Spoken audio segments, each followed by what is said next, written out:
No sé lo que pueda parecerle al mundo, pero para mí me parece haber sido solo un niño jugando en la playa y divirtiéndome de tanto en tanto, tratando de encontrar la piedra más lustrosa o la más bella concha, mientras que el gran océano de la verdad yacía sin descubrir ante mí. Isaac Newton.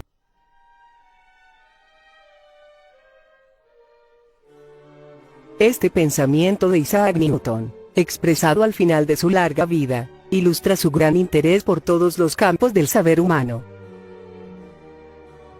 Newton fue un buscador de la verdad, independientemente de dónde ésta proviniera. Intentó explorar la estructura total del conocimiento humano.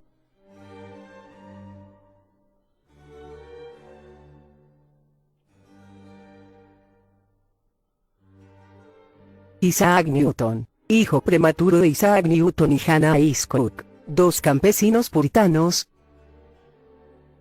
nació en Woolsthorpe, Lincolnshire, Inglaterra, un 25 de diciembre de 1642. Su madre lo dejó a cargo de su abuela, con quien vivió hasta la muerte de su padrastro en 1653. Su madre regresó al hogar familiar acompañada por dos hijos que tuvo con este señor, pero la unión familiar duró solamente menos de 2 años. Isaac fue enviado a estudiar al colegio de King's School en Grantham, a la edad de 12 años, donde estudió latín, algo de griego y lo básico de geometría y aritmética. Conocemos su impacto en la evolución y desarrollo de la ciencia contemporánea, al establecer la ley de la gravitación universal, las 3 leyes de la mecánica, los principios de la óptica y el desarrollo del cálculo diferencial e integral. Sin embargo, Newton también se interesó por la teología y la alquimia. Este último interés, sin embargo, permaneció oculto durante muchos años del conocimiento público, por considerarse como una falla del supremo intelecto de Newton. Los primeros estudios sobre Newton y la alquimia se remontan al siglo XIX. En ese entonces, Brewster, primer biógrafo de Newton, sorprendido por los documentos de Isaac sobre la alquimia, escribe: No hay problema de más difícil solución que el que se relaciona con la creencia en la alquimia, y con la práctica de sus artes por hombres de elevado carácter con encumbrados logros. Más adelante escribe: No podemos comprender cómo una mente de tanto poder como la suya, pudo rebajarse a ser incluso el copista de la poesía alquímica más contemplativa, y el anotador de una obra que no era más que el producto de un bribón. Los escritos de Newton sobre alquimia fueron redescubiertos en 1936, y posteriormente subastados. El ganador fue el economista John Maynard Keynes. Después de estudiar lo que había comprado, Keynes dicta una conferencia en el Club de la Royal Society en 1942, en el tricentenario del nacimiento de Newton, en la que considera a Newton no como el primero de la era de la razón, sino como el último de los magos, el último de los sumerios y babilonios que trataron de plantear una visión total, física y mística sobre el universo y sus fenómenos.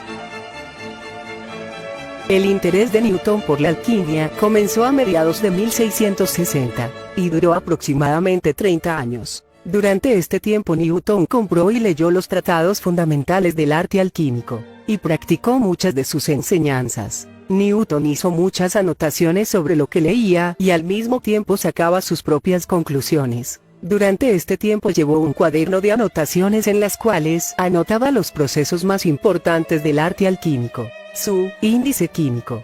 Se piensa que el volumen total de las notas y apuntes alquímicos de Newton se elevan a 1.000.000 de palabras, 400 palabras por página o cerca de 2.500 páginas.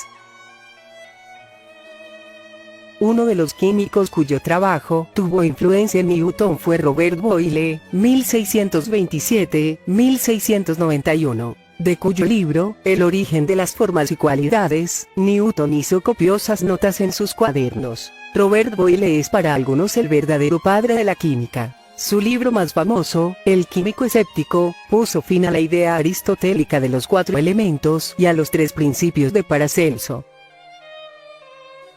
Además, popularizó la idea de que la materia estaba compuesta de átomos, y de que el resultado de cualquier fenómeno era consecuencia de las colisiones de estos átomos entre sí. De esta manera, Boyle defiende la teoría corpuscular que luego sería extendida por Newton. A pesar de que para nuestros estándares Boyle era un verdadero químico, él creía en la transmutación de los elementos. Es por ello que Newton le escribe previniéndole de que el conocimiento de la transmutación no debía caer en manos de personas sin las cualidades necesarias para recibir este extraordinario conocimiento. En uno de sus trabajos más extraños, Boyle narra una serie de experimentos que había visto y en los cuales el oro era transformado por medio de una pequeña cantidad de agente transmutador sólido en un metal menos noble, en lo que podríamos considerar como un experimento de transmutación inversa. En la actualidad a Boyle lo reconocemos más por sus estudios de las propiedades de los gases y por la ley que lleva su nombre, que expresa la relación inversa entre la presión y el volumen de un gas. En alquimia los libros de George Stark, 1628-1665, quien escribía bajo el seudónimo de Irenaeus Filaletes, un pacífico amante de la verdad, ejercieron gran influencia en Newton. Este último solía copiar extensamente del libro de Filaletes conocido como Los Secretos Revelados.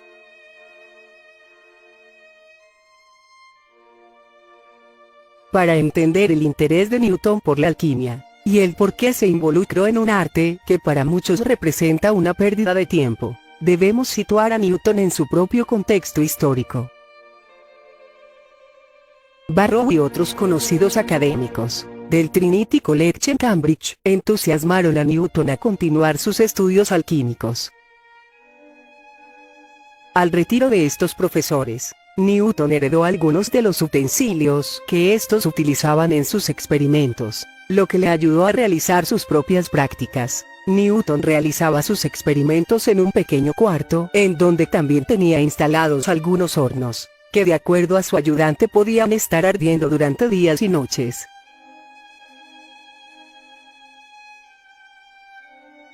El gran interés de Newton era mostrar la grandeza de Dios a través de sus logros. Newton creía en la universalidad del pensamiento, de manera que no es de extrañar que se dedicara a las áreas más importantes del pensamiento de su tiempo. La teología y la alquimia eran dos de estas áreas.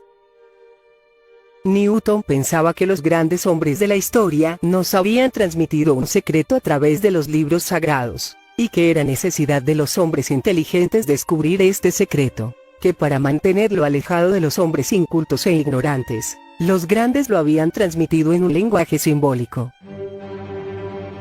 Nada en el mundo es estable, todo se transforma. Heráclito. Buscando una explicación a estos cambios de la naturaleza, Newton se adentró en la alquimia. Los alquimistas postulan que las sustancias químicas en su estado natural poseen un espíritu, que el científico destruye cuando separa estas sustancias de sus constituyentes fundamentales, llamado proceso de análisis. A este espíritu Newton lo describía como una porción de materia inimaginablemente pequeña, que en el mundo orgánico daba lugar a las transformaciones que normalmente asociamos con un ser viviente. En una materia muerta este espíritu contenía en potencia la posibilidad de un cambio químico, la transmutación de los metales.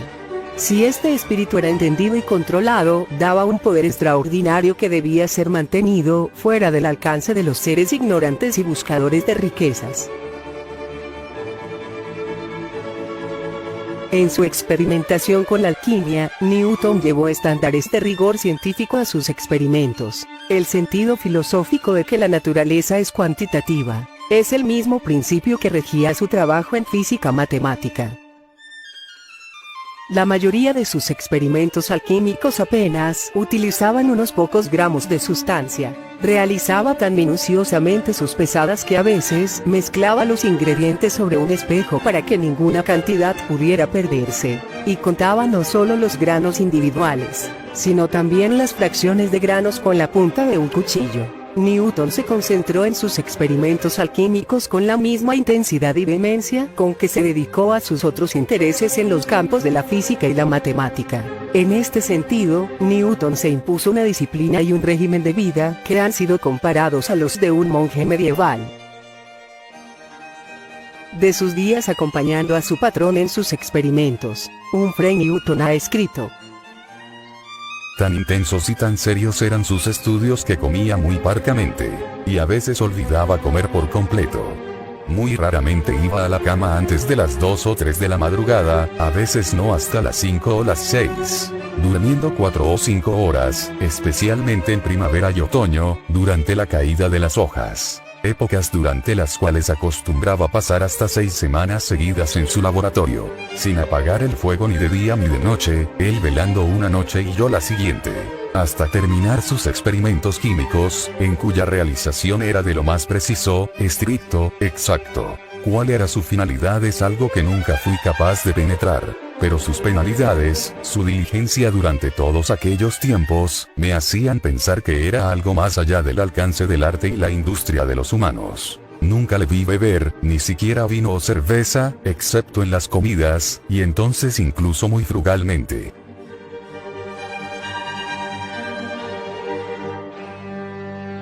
Sobre la alquimia, Newton escribió lo siguiente. Porque la alquimia no trata con los metales como piensan los vulgares ignorantes, cuyo error les ha hecho despreciar esta noble ciencia, sino también con las venas materiales de cuya naturaleza Dios creó a sus servidores para que concibieran y procrearan a sus criaturas. Esta filosofía no es de la clase que tiende a la vanidad y al engaño, sino más bien al provecho y a la edificación, induciendo primero el conocimiento de Dios y segundo el camino para hallar auténticas medicinas para sus criaturas. Su finalidad es glorificar a Dios en sus maravillosas obras, enseñar al hombre a vivir bien. Esta filosofía, a la vez especulativa y activa, no solo puede hallarse en el volumen de la naturaleza, sino también en las sagradas escrituras, como en el Génesis, Job, Salinas, Isaías y otros. En el conocimiento de esta filosofía hizo Dios a Salomón el más grande filósofo del mundo. Muchos se preguntan si los estudios alquímicos de Newton no habrán servido de inspiración para muchos de sus logros en otros campos del saber. Uno de los esfuerzos centrales de Newton fue la extracción del mercurio de los metales. No el mercurio común, sino el mercurio filosofal, la materia prima de la cual están formadas todas las sustancias, el átomo de Demócrito. Para 1670 su atención se había centrado en el régulo de antimonio. La palabra régulo proviene del latín regulus, que significa reyezuelo, nombre que se daba al antimonio, debido a su importancia en el proceso de refinación del oro, el rey de los metales. Después de su lectura y estudio del libro de Filaletes, Newton emprende la preparación de la estrella del régulo de antimonio.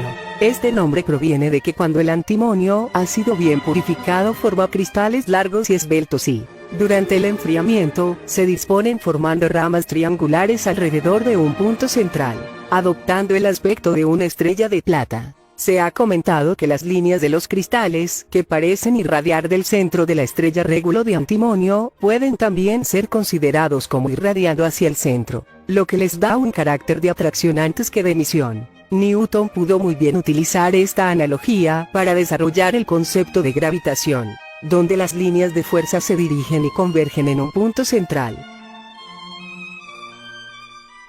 A través de sus escritos, Newton abogó por una constitución atómica de la materia en oposición a la idea aristotélica del continuo. Los átomos eran para él, la semilla inmutable de la que brotan casi todos los fenómenos naturales. Y, en particular, el fenómeno químico de la transmutación también podía explicarse en términos atómicos.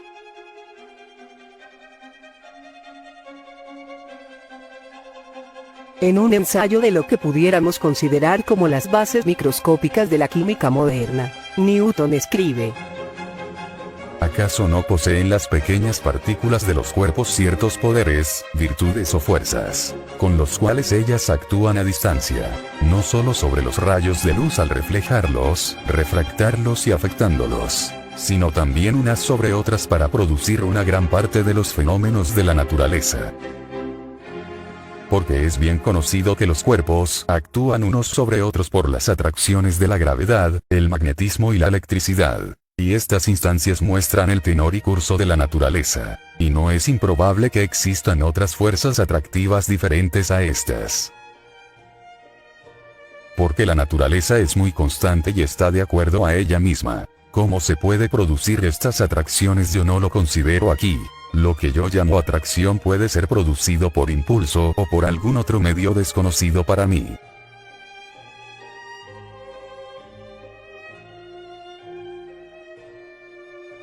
Newton también señala que estas fuerzas decaen más rápidamente que la fuerza de gravitación.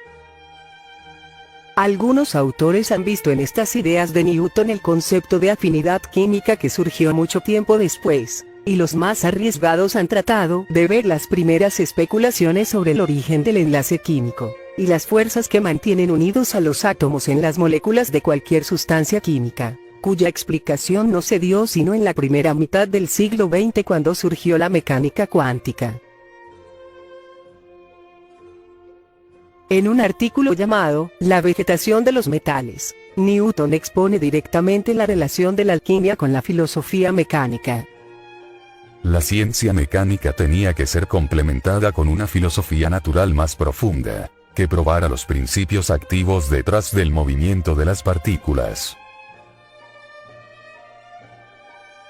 En su artículo sobre la hipótesis de la luz, Newton expone lo que ha sido considerado como una cosmología alquímica.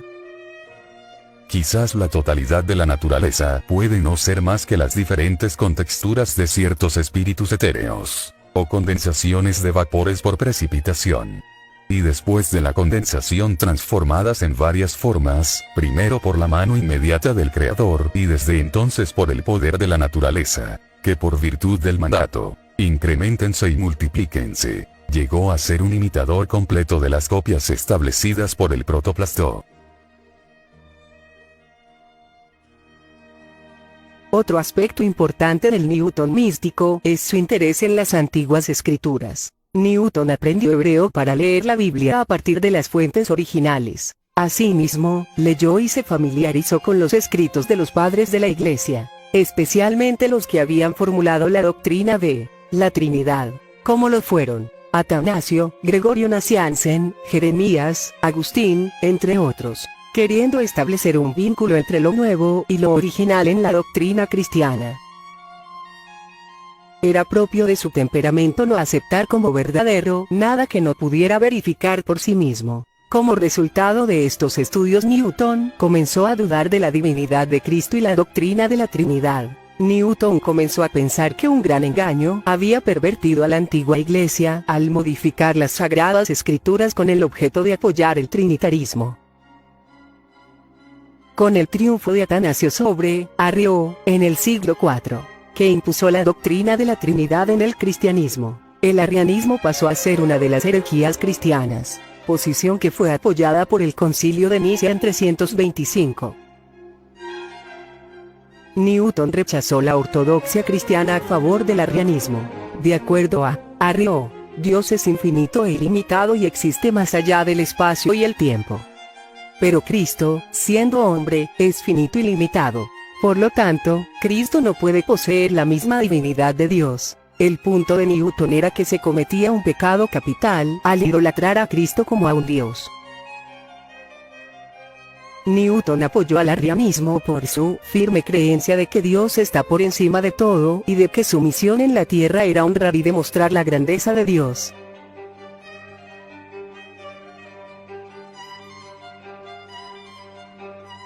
Para concluir, Newton fue un hombre que vio en la grandiosidad del universo y en su funcionamiento la mano de un espíritu superior, y cuya dimensionalidad era tal que fue un universalista, aquel que se interesó en todas las áreas del conocimiento importantes en su tiempo, e hizo grandes contribuciones en cada una de ellas.